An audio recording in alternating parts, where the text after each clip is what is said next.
in basketball circles, he gets a tremendous amount of love. He's a perennial all-star.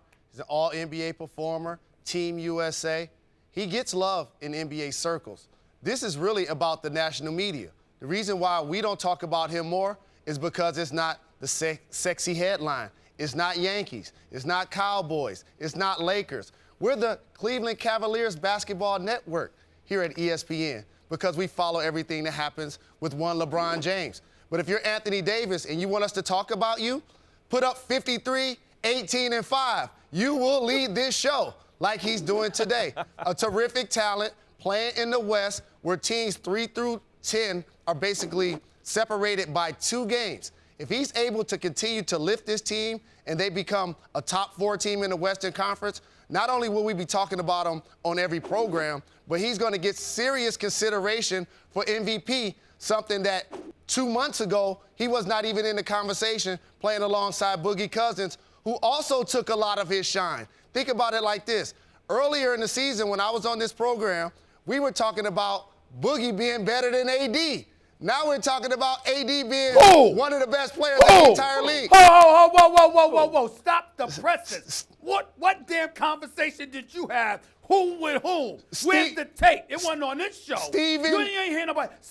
You're already 6'8". Sit down so we can see you on camera. We can't see you on camera right now. Okay? Here's the bottom line, Jalen Rose. Where's that camera at? Wait, you ain't had no conversation with us about Boogie Cousins better than Anthony Davis? When? What individual on this program said Boogie Cousins was the best big man in the game? Me. Okay. That's who. You! Hold on up. Center. We were talking about the 5 position. We didn't call him a better big man. We didn't call him a better player than Anthony Davis. I didn't say we. That didn't happen, Jalen. You. I didn't. Hell no. Oh, hell no. We asked the question when DeMarcus Cousins first came to New Orleans. Max and I were on the air talking. We was like this. Wait, is he better than? Hell no, he ain't better than Anthony Davis. This is Anthony Davis. The nerve. I got 3 curse words out of you. I got the tape.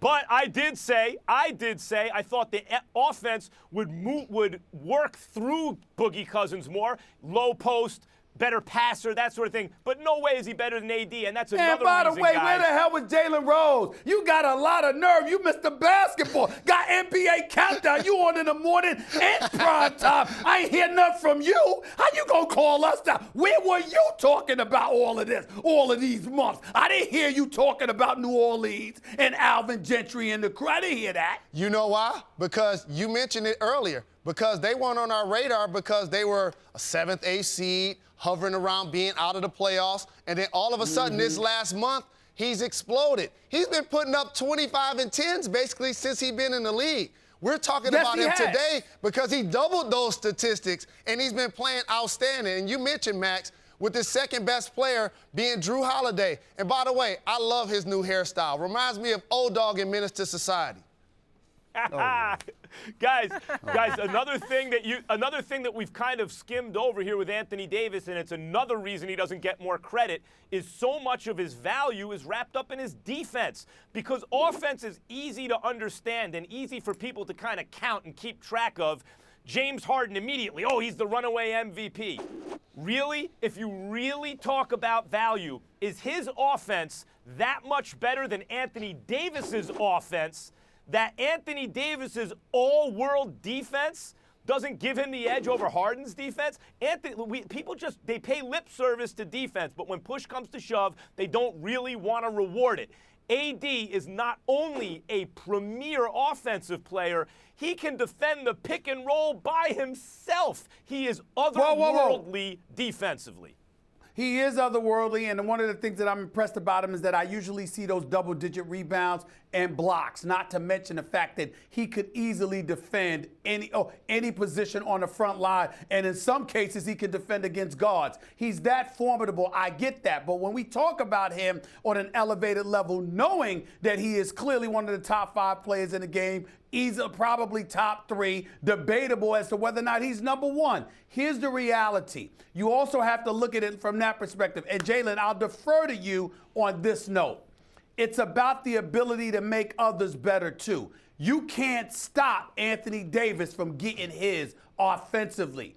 he can stop you from getting yours defensively, plus he can rebound to go along with the block shots. But when you see those supplementary parts around him, the individuals that you got to lift up to elevate their level of play to a point where they're elite, when we have a debate about him compared to LeBron or anybody else, those are the things that come into question because you're looking at the parts around him and you'll ask yourself, what can he do for those players compared to what others can do for their teammates? That's the only question about Anthony Davis. But as an individual talent, you can't do anything against him. He's that elite.